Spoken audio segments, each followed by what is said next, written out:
Hello friends, welcome to Ram channel. எல்லாரும் எப்படி இருக்கீங்க? இன்னைக்கு வந்து குழந்தைங்களுக்கு ரொம்பவே பிடித்தமான வெஜ் நூடுல்ஸ் எப்படி செய்யுதுன்னு பார்க்கலாம். ரொம்பவே டேஸ்ட்டாக இருக்கும், ஈஸியாக செஞ்சிடலாம், ரொம்ப ஹெல்த்தியும் கூட. காய்கறி நிறைய போட்டு செஞ்சுருக்கேன். எப்படி செய்யுதுன்னு பார்க்கலாம் வாங்க, வீடியோக்குள்ள போகலாம். அதுக்கு முன்னாடி வந்து என்னோட சேனல் ஃபஸ்ட் டைம் பார்க்குறீங்கன்னாக்கா மறக்காமல் சப்ஸ்கிரைப் பண்ணிக்கோங்க. இப்போ நான் வந்து 4 நூடுல்ஸ் பாக்கெட் வந்து நான் கடையில் வாங்கி வச்சுருக்கேன்.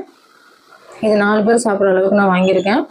நான் வந்து ஒரு குண்டானில் வந்து தண்ணி நூடுல்ஸ் முழுகிற அளவுக்கு அதை எல்லாத்தையுமே போட்டு நான் தேவையான அளவு உப்பு சேர்த்து இதை நான் வேக வச்சு எடுத்துக்கிறேன். 1 ஸ்பூன் வந்து எண்ணெய் ஆட் பண்ணிக்கிறேன். ஏன் எண்ணெய் ஆட் பண்ணுறேன்னாக்கா தனித்தனியாக உங்களுக்கு வேகம் ஒட்டாமல், அதுக்காக அதை வெந்துட்டு இருக்கட்டும்.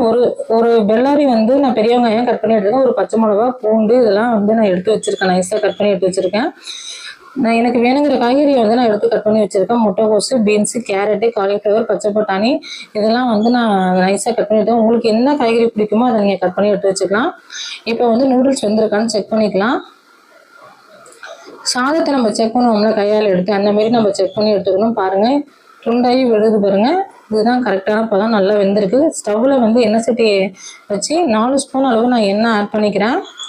இப்போ இந்த நூடுல்ஸ் ஆறுனதும் ஒரு 2 ஸ்பூன் அளவு எண்ணெய் ஊற்றி நம்ம அதை வந்து கலந்து எடுத்து வச்சுக்கலாம். அப்போ தான் நமக்கு வந்து ஒட்டாமல் வரும் நூடுல்ஸாக.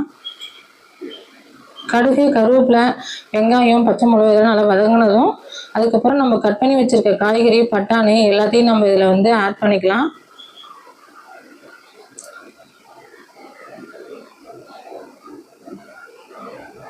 இது ரொம்பவே ஹெல்த்தி, குழந்தைங்க ரொம்பவே விரும்பி சாப்பிடுவாங்க. இந்தமாரி நீங்கள் செஞ்சு கொடுக்கலாம்.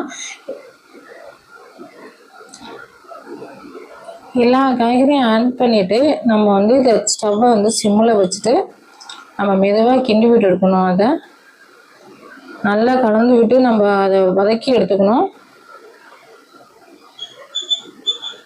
நல்லா காய்கறி வந்து பாதி அளவு வேகிற அளவுக்கு நம்ம வந்து இதை வதக்கிக்கிட்டே இருக்கணும். தேவையான அளவு இதுக்கு உப்பு சேர்த்துக்கலாம்.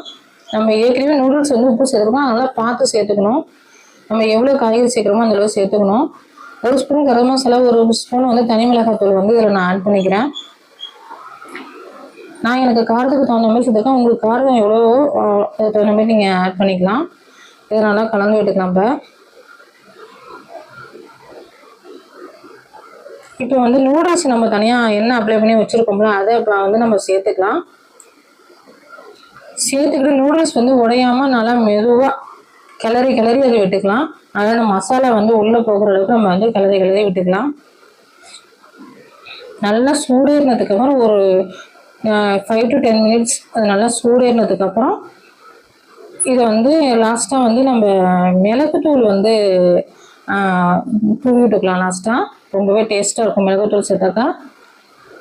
ஸ்ப்ரிங் ஆனியன், கேப்சிகம் இதெல்லாம் சேர்த்துக்கா கூடுதல் சுவையாக இருக்கும். நான் வந்து அதெல்லாம் சேர்க்கலை, நீங்கள் வேணும்னா அதெல்லாம் சேர்த்துக்கலாம். 3/4 டீஸ்பூன் வந்து நான் மிளகு சேர்த்துக்கிறேன். ரொம்பவே டேஸ்ட்டாக இருக்கும். சூப்பரான வெஜ் நூடுல்ஸ் ரெடி ஆகிடுச்சு. நீங்களும் ட்ரை பண்ணி பாருங்கள், கண்டிப்பாக உங்களுக்கு பிடிக்கும். இந்த வீடியோ உங்களுக்கு பிடிச்சிருக்குன்னு நினைக்கிறேன். லைக் பண்ணுங்கள், ஷேர் பண்ணுங்கள், மறக்காமல் சப்ஸ்கிரைப் பண்ணுங்கள். Thank you friends.